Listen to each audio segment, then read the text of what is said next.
On Christmas Day 2 weeks ago, the GTA 5 source code was leaked, revealing everything Rockstar planned to release in GTA 5 but never did.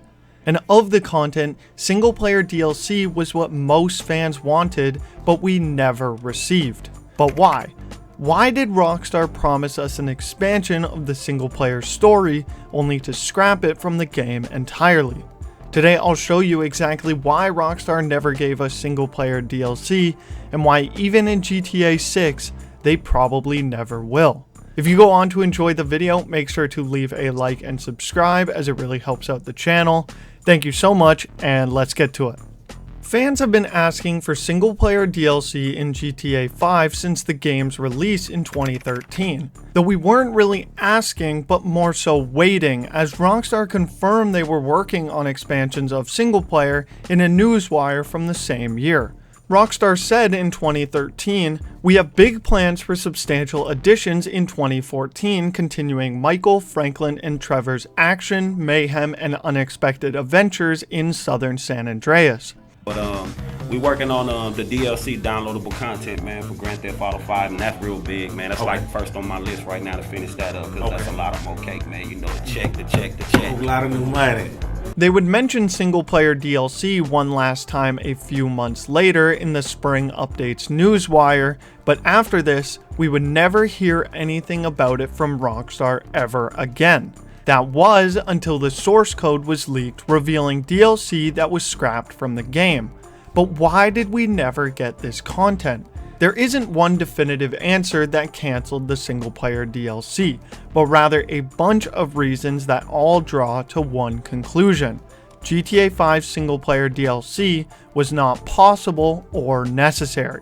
And while it probably makes a bunch of you upset to hear Rockstar say it wasn't necessary, since a lot of people feel the GTA 5 story was somewhat lackluster and GTA Online has gotten hundreds of expansions since its inception. But the main reasons for why we never got single-player DLC is also probably what fans feared the most. What we have to remember is that in 2014, when Rockstar was making these statements, GTA Online was still in its infant stage. Being only a few months old at this point, Rockstar still didn't know how big GTA Online was going to turn out to be. For perspective, the last time Rockstar mentioned single-player DLC, the first heist had not even been announced yet for GTA Online, so it was still very early days. But as GTA Online got more and more updates, and in turn more and more profits from shark cards, Rockstar ran into the first problem with making single-player DLC, and that's resources. While Rockstar was in the midst of pumping out more content for online, they were also beginning the work of the next-gen version of GTA 5 for Xbox One and PS4, which, as stated by Imran Sarwar, director of design at Rockstar at the time, the next-gen versions took a year of everyone's time to get right. Then the online component had a lot of potential, but to come close to realizing that potential also sucked up a lot of resources. And on top of all this, Rockstar shortly after this also began working on another title you might be familiar with, Red Dead Redemption 2. So Rockstar had RDR 2, GTA Online updates, and next-gen versions all being worked on at the same time. And while Rockstar is indeed a massive AAA studio, their resources and developers are not infinite. Rockstar had to make a decision on what to prioritize for the company's sake rather than what the fans wanted, which, while disappointing, is understandable. This is also the main reason Rockstar decided to scrap the newest IP to their roster, Agent. In 2009 at E3, Rockstar announced a new franchise they were working on titled Agent, which was said to be a Cold War era open world game exclusively for the PS3. After this announcement, little was heard about Agent for years, until in 2018, Obe Vermage, an ex-Rockstar North technical director, stated, "Unfortunately, the development team was split between Grand Theft Auto 5 and Agent, and the bigger franchise eventually took priority until the latter project was abandoned." So it's obvious that Rockstar prioritizes some of their project over others, and this seemed to be the case for single-player DLC as well. And judging from Rockstar's track record with online and the absence of single-player DLC, it's easy to tell exactly where Rockstar's priorities lie, and that's with the money. Let's be real, it's no secret that Rockstar is, at times, a very greedy company. Which, I get it, it's a business and their goal is to make money, and they're very good at it. However, I think people feel as though Rockstar sees them more as a dollar sign rather than fans of their games, and they're not wrong to do so. Rockstar is often criticized for their lack of fan service in their games, and they'd rather give people content they can profit from over stuff fans want. We see this right now with their recent acquisition of 5M and GTA RP servers, only so they can charge people for it in GTA 6. You can click the link in the description for my video with more information on that. So with that said, imagine being back in 2014, where Rockstar has RDR2, GTA Online, Next Gen GTA 5, and single-player DLC they are all working on. Now, which of these projects can they expect profit from? Well, RDR2 is a brand new game, so easy profits there.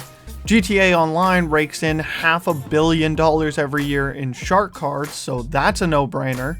Next Gen GTA 5 is the same game on a newer console with better graphics, so that will bring in profits for sure. And then there's single player DLC.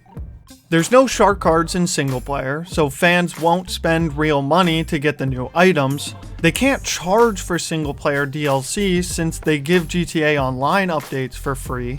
And since Rockstar gave people more single-player content, that pulls more people away from the real moneymaker, which is GTA Online.